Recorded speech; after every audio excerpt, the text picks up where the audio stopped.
સમજવા માટે આપણે તૈયાર થતા નથી. વાતો મેદાનમાં પડી છે, દડી મેદાનમાં પડી છે, પણ કોઈ ખેલવા આવે અને જીતે એ લઈ જાય.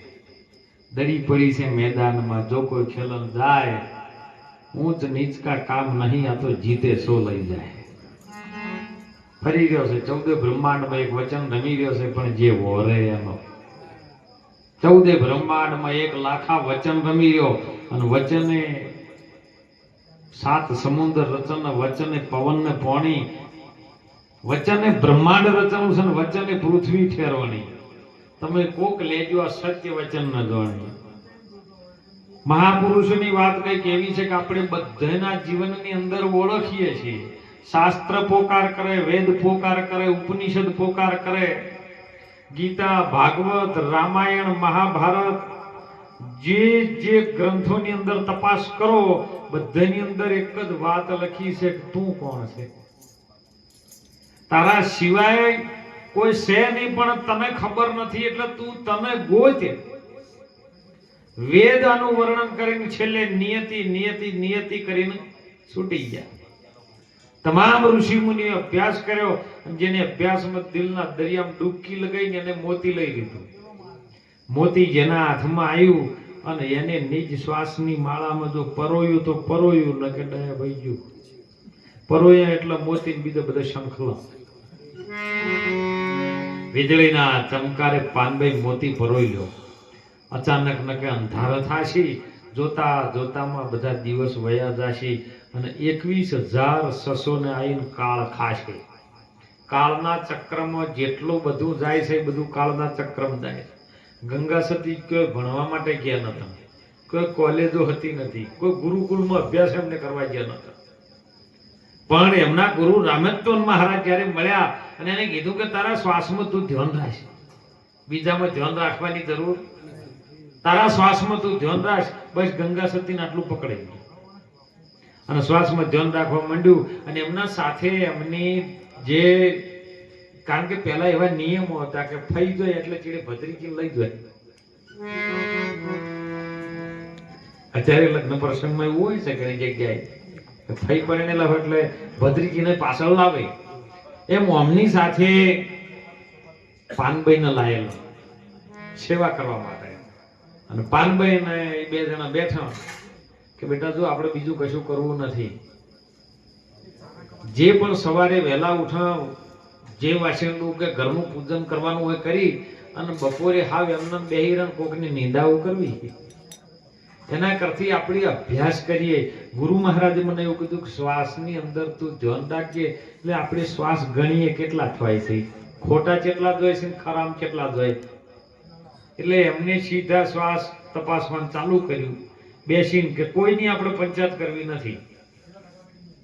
એટલે સીધા 21,600, પણ પાકા મૂળ ઘરમાં જઈને પાછા આવે તો, કે આપણે બોલીએ ને શ્વાસ જતો રહે અડધામથી. કોકની નિંદા કરીએ તો ઈજો જતો રહે. એમ શ્વાસ કેટલા તૂટે છે, બગાહુ ખતો તૂટે, સિંક આવે તો તૂટે, બોલીએ તો તૂટે, પણ આ તૂટવો ના જોઈએ, એક જ તારે અંધાવો જોઈએ. અને મૂળ ઘરમાં જઈને શ્વાસ ઉશ્વાસ પાછો આવે ને, અને એમાં વચન રૂપી જે મોતી કદાચ પરોઈ લ્યો તો તમારા માટે કાળના ચક્ર માર્યો ના જાય. આ શ્વાસ જે કાળમાં જાય છે ને, એ કાળના ચક્રમાં ન જાય. તમારું જીવન અને મૃત્યુનો ભેદ એની અંદર પડ્યો છે. આપણે બધા સાખીમાં બોલીએ છીએ, આયો ખરો પણ જાણ્યો નથી, આ મનુષ્ય દેહનો મરમ, એક શેર અનાજને કારણે તે કોટી કરોડો કર્યા કાળા કરમ. અને બોધીન ફરજ અનાજ શેરની જરૂર છે, પણ આપણે કેટલું બધું કરે હે. અને એટલે મહાપુરુષો અમુક કહે છે કે મરમ શું છે, આયો તો છે, કોણ આવ્યું છે? મોરલો મૃત્યુ લોકમાંથી આવ્યો. અને આવડો રૂપ તું ચોથી લાયો. મૃત્યુ લોકમાં મોરલો આવ્યો છે, જેને જીવ કીધો એ મૃત્યુ લોકમાં આવ્યો છે, અને આવડો રૂપ ચોથી લાયો. અનેક અનેક રૂપ, એક એક ઘાટે જોવો તો એકબીજાનો ચહેરો એકબીજાને મળતો ન આવે, એવો અનેક રૂપ કરીને લાયો છે. અને મોરલો મૃત્યુ લોકમાં આવ્યો છે. આ બધું સગવડ છે ને હોય જ છે, બીજે જોઈ નહીં. હમણાં કઈક જોયું તું ટીવી પર કે પેલે કલ્પના ચાવલા, સુનિતા વિલિયમ્સ જો કણ 6 મહિના રહીને આવી તે ચાલવાનું ભૂલી ગઈ છે.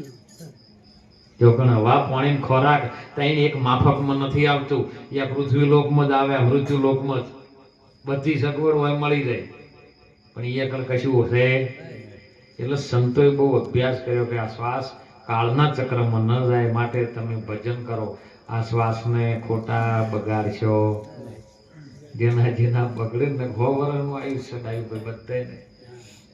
દીકરો દીકરી જ્યારે જન્મે ને એટલે બેનો આશીર્વાદ આલે કે બેટા 100 વર્ષનો, કોઈ 80 વર્ષ 90 વર્ષ કે કોઈ 10 વર્ષ નહીં કીધા, ખાલી 100 વર્ષ. પણ 100 વર્ષ પૂરું આયુષ્ય ભોગવવું હોય તો શ્વાસ બગડવો ન જોઈએ. શ્વાસ બગડે બધું બગડે. જીવને શ્વાસ તણી છે સગઈ ઘરમાં નહીં રાખે ઘડી કે ભાઈ આ શ્વાસ છે ને એટલી ઘણા બધા ભાઈઓ રાખશે, પણ જેવો શ્વાસ જો ને એની ઘડે તો ઘરવાળા હસી તો કે ઉપાડો, મને રાતે બીક લાગે એકલો ના બે.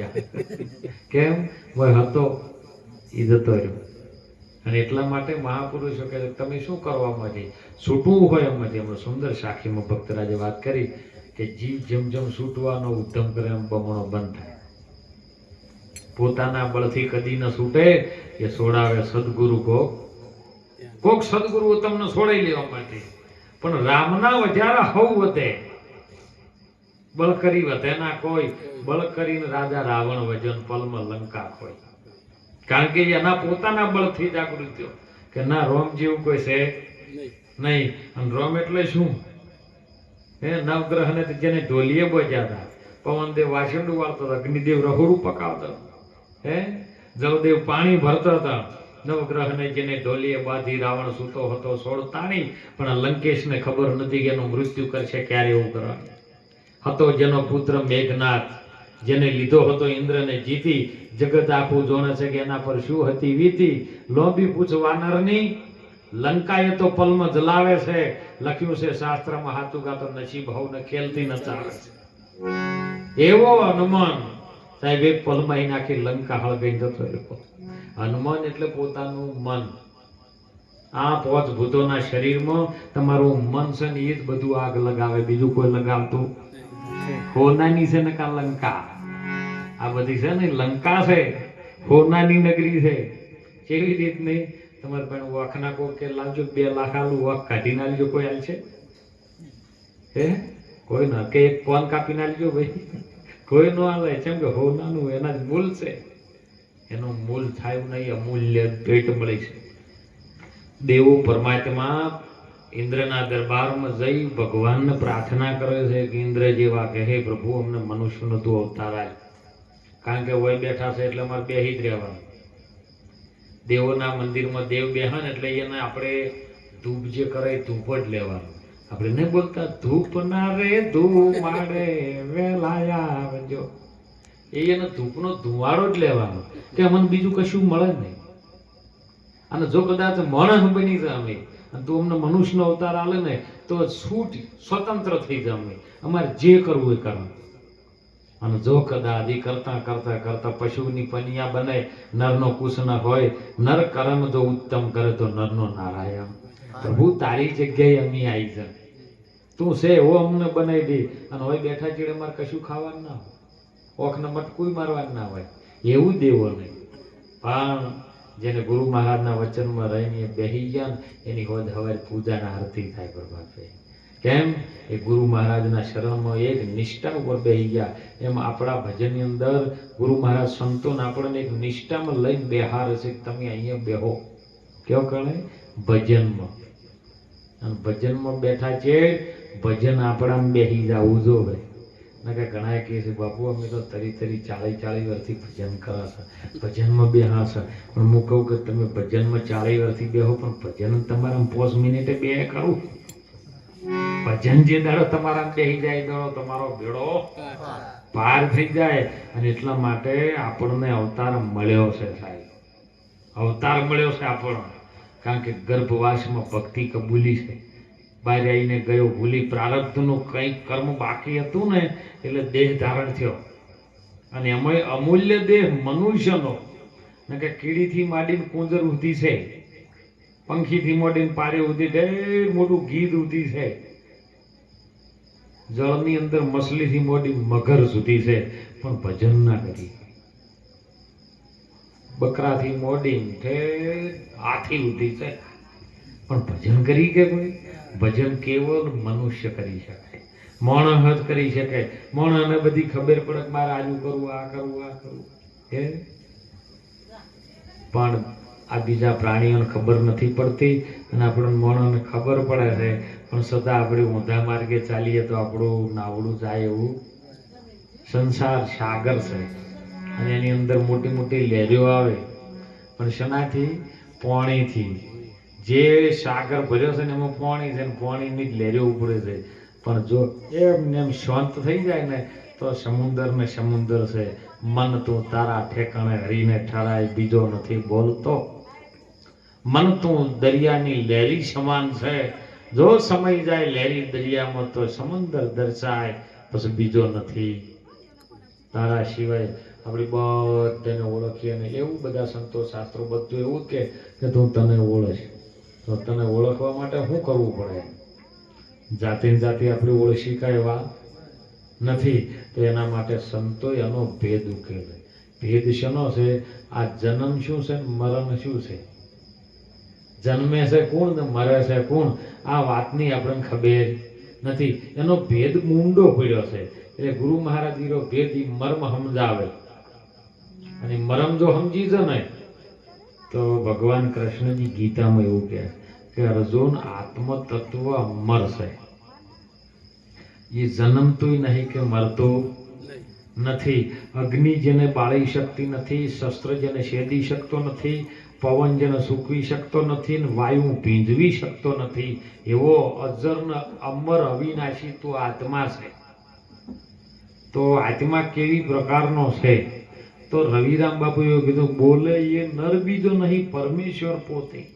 તો શું બોલે છે? આવાજ ક્યાંથી આવે છે? કારણ કે સંતોએ કબીર સાહેબે વર્ણન કર્યું છે, બ્રહ્મા નતા, વિષ્ણુ નતા અને મૂળમાં નથી માયા, અલખ પુરુષ કો જીભા નહોતી તો અવાજ કહાં સે આયા. કોઈ મને ઉન ઘર કી શાન બતાવો. આ કાયા પડશે ને હંસલો કયો જઈને સમારે. આ શરીર પડી જાય એ દાડો આ મોય રહેવા વાળો કયો જાય છે, એનું ઘર મને પહેલા બતાવો, એની શાન બતાવો તો મારી એ જવું હોય. અને જ્યાં પછી ક્યાંય આવવા જવાનું રહેતું નથી. આજમાં કેવી રીતનો શસ્ત્ર જેને છેદી ન શકે. હું તો કહું, આપણે હોયથી અમદાવાદ ફોન કરવો હોય, વચમાં હાઈવે ઉપર સાધન ટરબા કેટલા હેકતા હોય, પણ ફોનમાં અવાજ જાય કોઈ દાડો ટરબે ટકરાણો? કોઈ કહો કે ભાઈ આજે આ બોલતા હતા ને વચ્ચે અવાજના એક્સિડન્ટ થયો હોય, પેપરમાં આવ્યું. તમે વચ્ચે આગ લાગી હોય તો કે ભાઈ આ બોલતા હતા વચ્ચે અવાજ હળજી ગયો, તો એ આવ્યું પેપરમાં આવ્યું. તો વરસાદ આહાડ મહિનાનો પડે, ભાદરવાનો પડે અને દેહ ચડી કરતો હોય તો કે મારું તમે બોલો પણ અવાજ ભેનો ભેનો આવે. કોઈને કીધું આવું? તો પવનથી કોઈ તારો હુકણો ખર્યો આવ્યો, આ અવાજ છે ને ક્યાંથી આવ્યો છે પછી એને ઓળખો. બોલે એ નર બીજો નથી, પરમેશ્વર છે પોતે. અજ્ઞાનીનો ઓધળો આ તો અળગો રહીને ગોતે. આમાંથી અળગા રહીને ગોતવા મંડળ આપણે બીજે ગોતો છો.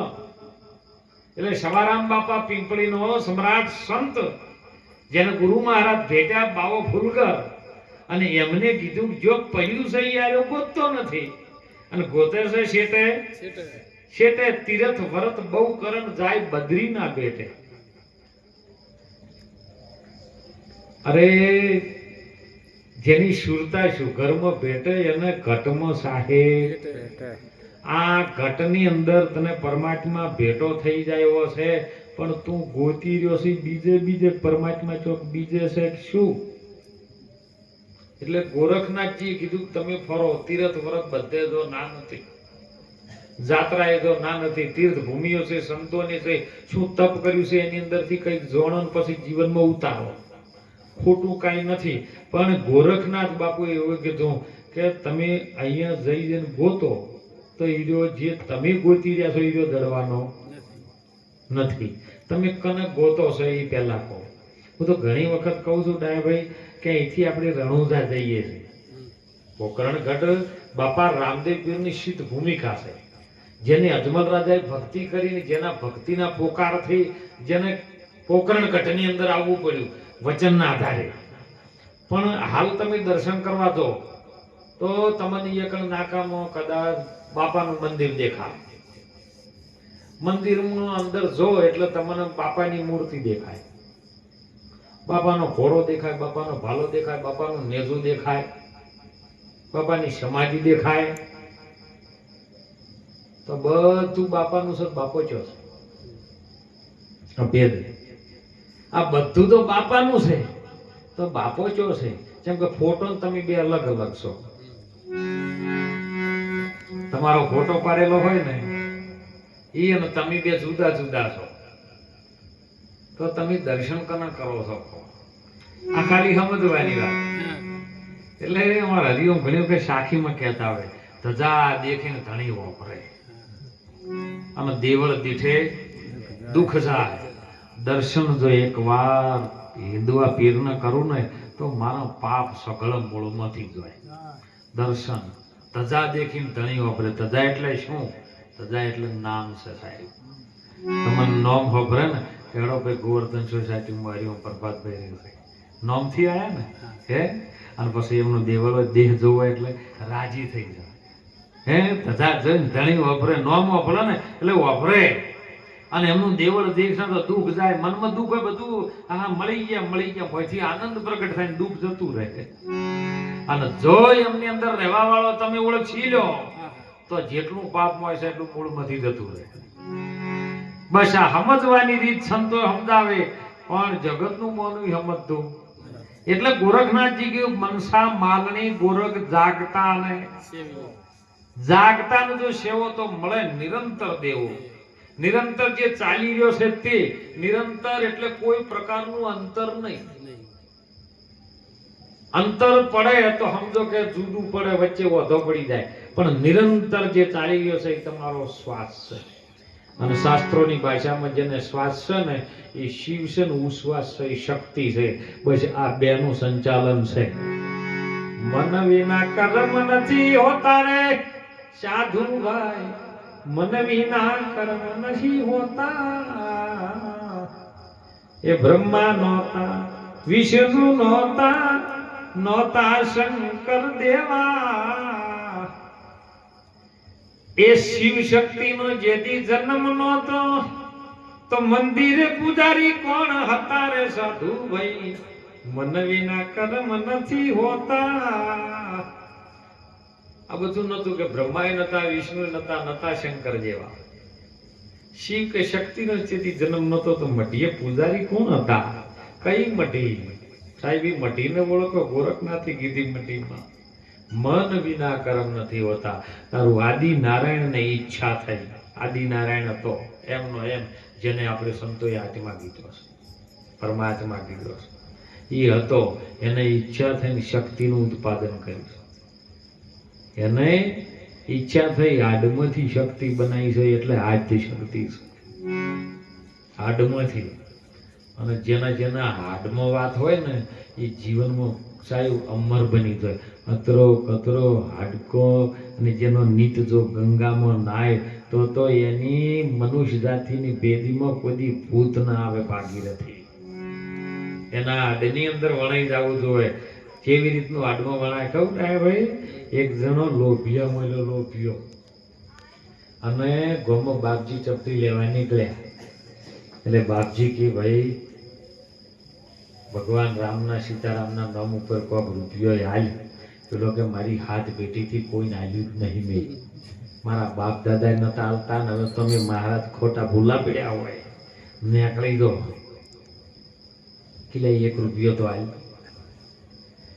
બાપુ કે એક રૂપિયો ના હાલ. કે 10 ના હાલ. તો બાપજી ઋષિ બન્યા. બાપજી કે કોઈ નહીં, ના હાલે તો કોઈ નહીં, પણ 5 દાડા થતા તું મરી જાય. હવે બાપજીનું બોલવું સમય કાળનું ચક્ર જતું હતું. મને બીજા દાડ તાવ ચડ્યો, 5મા દાડા મરી ગયો. એટલે બધા ગામવાળા ભેળા થાય ભાઈ આપણા ગામમાંથી એક શેઠ મરી ગયા છે તો આપણે હવે અગ્નિ સંસ્કાર કરવો. આપણે બધા લઈ લેવું પાડી. હવે ત્યાં શું ચોટીનો સિક્કો અને દહીં મોઢામાં મૂકતા પેલો. અત્યારે તો મૂકતા જ નહીં મૂકતા ખબર નહીં, પણ ચોદીનો સિક્કો મૂકતા અને દહીં મૂકતા. એનું કારણ શું? કદાચ એ શરીરની અંદર કોઈ રોગ હોય તો મુખ દ્વારા જે હવા નીકળે છે, ધનંજન નામનો વાયુ મોય રહેશે, અને એ તમારે હવા બહાર કાઢે ને એટલે પ્રદૂષણ ન ફેલાય ને બીજાને રોગ ન પેદા કરે. એટલે રાસાયણિક પદ્ધતિ હતી કે દહીં અને ચોદી ભેળું થાય ને એટલે મોંથી ઓક્સિજન નીકળે, તમને હેરાન ન કરે. આ વિજ્ઞાન પદ્ધતિ કહો તો ને આપણા ઋષિ મુનિઓની સાયન્સ પદ્ધતિ કહો તો. એટલે આના મોઢામાં ચોદીનો સિક્કો મેળ્યો એટલે પેલા બાપજીને ખબર પડી ગયો 5મા દાડે મરી ગયો. એટલે બાપજી ગોમમાંથી મંદિરમાંથી આવ્યા કે ભાઈ શું થયું? શેઠ મરી ગયા. શેઠ કે મારે હંગા જ આવવું છે. શેઠ હંગા ઠેઠ શમશાન ભૂમિમાં ગયા. શમશાન ભૂમિમાં ગયા ને એટલે પેલું મોઢું ડાકુ ફાડીને ચોદી રૂપિયો મહારાજ ભાળી ગયા. મારો બધો આ કોઈને આવતો નતો અને મોઢામાં રૂપિયો લઈને જાય છે, મને રૂપિયો જ આવવા દેવો નથી. એટલે મહારાજ કે ભાઈ મારો સેવક હતો, હું ચપટી લેવા રોજ આવતો હતો, ભલે નતો આવતો પણ હું આવતો જ કરી ગયો. એટલે મને એના પર પ્રેમ છે, મારે 2 વટાઈ ભાઈ મારવો છે ને અગ્નિદાન કરવું છે. એટલે બધા ગોમવાળા કીધે મહારાજ કરો. એટલે મહારાજ કોઈ મોરી અગ્નિદાન પેલું લાકડું લઈને ફરતા હતા ને, પછી મોઢા પાસે જઈને આમ 100 મને રૂપિયો કાઢવા ગયા ને એટલે મને બટકું પડ્યું. મહારાજ રાડ પાડી ગયા. પેલા કે શું થયું?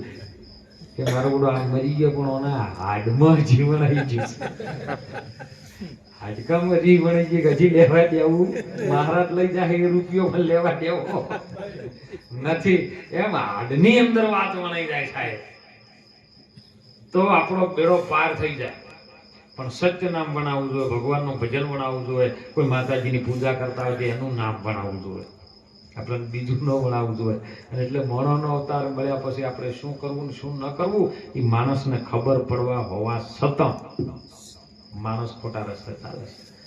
અને એટલે બીજું કોઈ હેરાન એને કરતું નથી, પોતાનું કર્મ જ એને નડે, બીજું કોઈ નડતું નથી. અને કર્મના છુટકારાથી બચવું હોય તો મહાપુરુષો, સંતો, ભગવાન કૃષ્ણજી જેવા અવતાર ધારણ કરીને આપણે ભારત ભૂમિમાં આવ્યા અને કહી ગયા છે આર્યું કરો ને આર્યું ન કરો.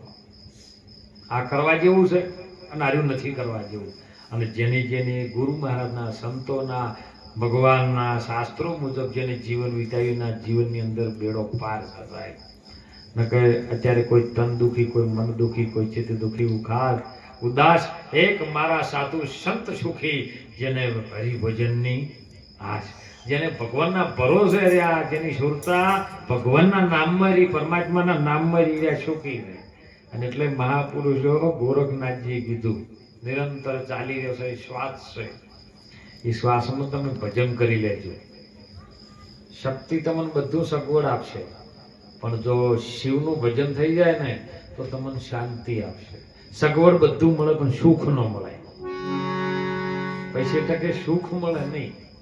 પૈસે ટકેથી સુખ મળતું હોય તો ધીરુભાઈ અંબાણી મળે, પહેલું એ ના આવે, પણ એમાં સુખ નથી. સુખ કયો છે? તો સુખ કજું ન જાય સત્સંગ નો રે, એ તો વૈકુંઠથી વધતું જાય. સુખ કજું ન જાય સત્સંગ નો રે, સુખ ઇન્દ્રના લોકથી અતિ ઘણું રે, એ તો વૈકુંઠથી વધતું જાય છે. જો ઇન્દ્રના લોકથી અતિ ઘણું સુખ, પણ શનું? સત્સંગનું. અને સત્સંગમાં મન નાય તો જ મનનો મેલ ઉતરે, ન કે કુંભમાં જ્યાં છે કોઈ ન ઉતરે. કુંભમાં નાયા કરા ઘણા બધાય, પણ બોલો અંતરનો મેલ ઉતરે? 3 પ્રકારે આ શરીર ઉપર મેલ ચડેલો છે. એક શરીર ઉપરનો મેલ ચડે ચોપડી ઉપર, એક મનનો મેલ ચડે અને એક અંદર ઓજરામાં મેલ ચડે છે. શરીરનો મેલ ઉતારવો હોય તો તમારે પાણીના હાબુથી નાહવું પડે તો શરીરનો મેલ ઉતરે, અને ઓજરામાં મેલ ચડ્યો હોય તો તમને જુલાબની ગોળી લેવી પડે તો ઓજરું સાફ થાય, ઓતરડું સાફ થાય. પણ મનને જો કદાચ સાફ કરવું હોય તો સત્સંગથી જ થાય, ને કે બીજા હાબુ જ નહીં. એના માટે સત્સંગ રૂપી હાબુ છે અને શબ્દ રૂપી ધોકો છે. જો કદાચ મન નાય તો સમજો મન પવિત્ર થાય. અને પવિત્ર થયા પછી સવારામ બાપાએ કીધું, એમની સેવિકા સાહેબ જબુભાઈએ કીધું, નિર્મળ મન થઈ જાય, મળ વગરનું પવિત્ર મન થાય. નિર્મળ મનથી નિરખીને જોવો, ખોટી ન મળે પછી એમાં ખોડ, જેના માથે ભક્તિના મોડ. ધર્મ હારું તરવું હોય માથું ન આવે દોડા દોડ. આવા નર તો અવનીમાં કોક લાખશે, બીજા તો લાખો ને કરોડ. ઢગલો છે પણ બાપુ ધર્મના કોમો તો ચોક ચોક બાપુ પ્રભાતભાઈ. હે ધર્મનું કાર્ય પડ્યું હોય ને તો કોક આવી જાય, ચડો આ કરવા જેવું છે કરી નાખે. અને એટલે મહાપુરુષો બીજું કશું કહેતા નથી સાહેબ કે આ જીવનને સમજજો. જીવન ક્ષણભંગુર છે, કારણ કે આ આયુષ્ય ને શરીર અને જવાનું એ શરીર, આ પોચ ભૂતોનું બનેલું છે. અને ભૂત છે એ ભૂતમાં વિલીન થાય, પણ જે ચલાવવા વાળો છે ને એ જો અમર સહી જો આવતો નથી જાતો હોય. કારણ કે જ્યારે આવે ને બાળકનો જન્મ થાય એટલે ફટ દઈને શ્વાસ રૂપે પવન રૂપે મોય દાખલ થઈ જાય. દેખાતો નથી પવન, આપણને બધા દેખાણો ખરો? માપી શકો ખરો? એનું અમાપ છે, બધાનું માપ લઈ શકો, પણ આ શરીરમાં કેવી રીતનો ચાલે છે એટલે સંતો કે છે કે જો જોવું તો છે આયો હરખો, વધારે નહીં કે ઘટતોય નથી. તમે ભરમે મત ભૂલો ને ગમારા, તમે પ્રેમથી જોઈ લો પ્યારા.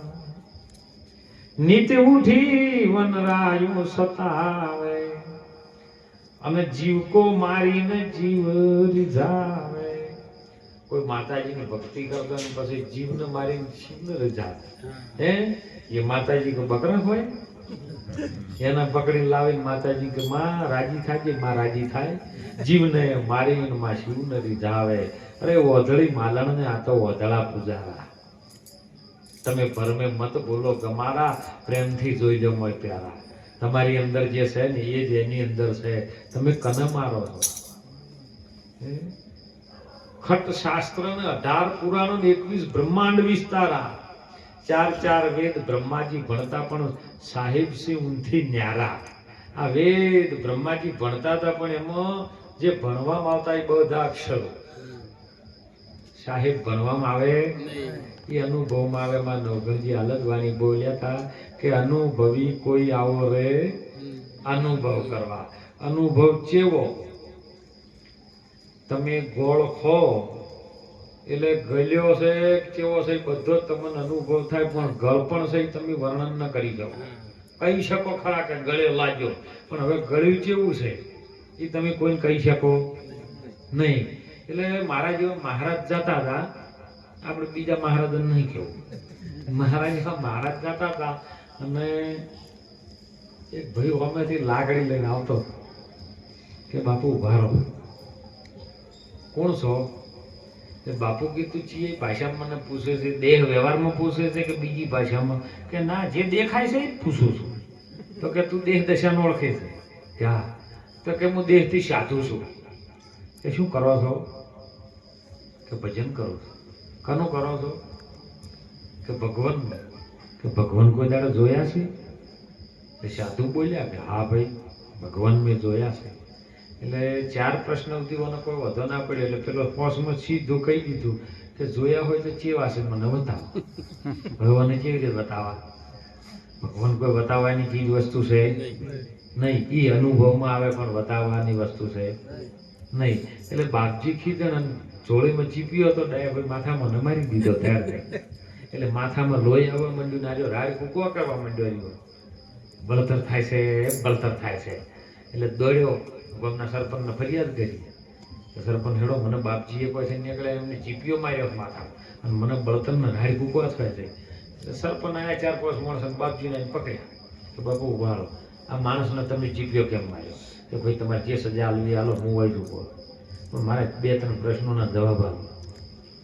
ચીપ્યો કેમ માર્યો? તો કે એને પૂછ્યું બાપજી કોણ છો? મેં કીધું ભાઈ સાધુ છું. કે શું કરો છો? કે ભગવાનનું ભજન કરું છું. તો ઉથી મને કોઈ વાંધો નતો. કે ભગવાનને જોયા છે? તો કે મેં કીધું કે હા મેં જોયા છે.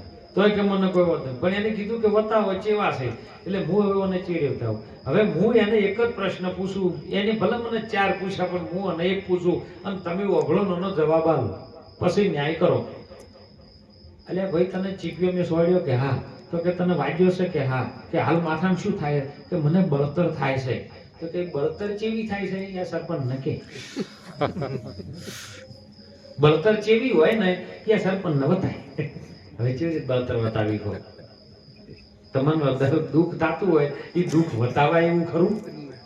ગમે હું તો કહું દવાખાનામાં તમે કોઈ અચાનક બેઠા છો દવાખાનામાં કોઈ દર્દ થાય છે, આપણે જઈને પડ્યા હતા તો દવાખાનામાં જે દર્દ થાય તો દર્દી જ જોડતું હોય ને કે ભાઈ શું થાય છે કે દુઃખ થાય, દુઃખ બતાવાય જેવું ખરું? એ એને જ કહે દિલના દર્દ તો કોઈ દર્દી દિલ જાણે. મીરાબાઈએ કીધું જો કોઈ ઘાયલ હોય મેં તો પ્રેમ દીવાની મેરો દર્દ ન જાણે. કોઈ સાહેબ જેને એટલે એમ કહે છે કે પરમાત્મા આવો જ છે તમને અનુભવમાં. અનુભવી એટલે કોઈ આવો સાચો શબ્દ ગોતી લાવો અનુભવ કરવા. અને જેને જેને અનુભવ થાય ને એને જ બેડો પાર થાય ને કે સમજે કોઈ મેળ આવે એવો નથી.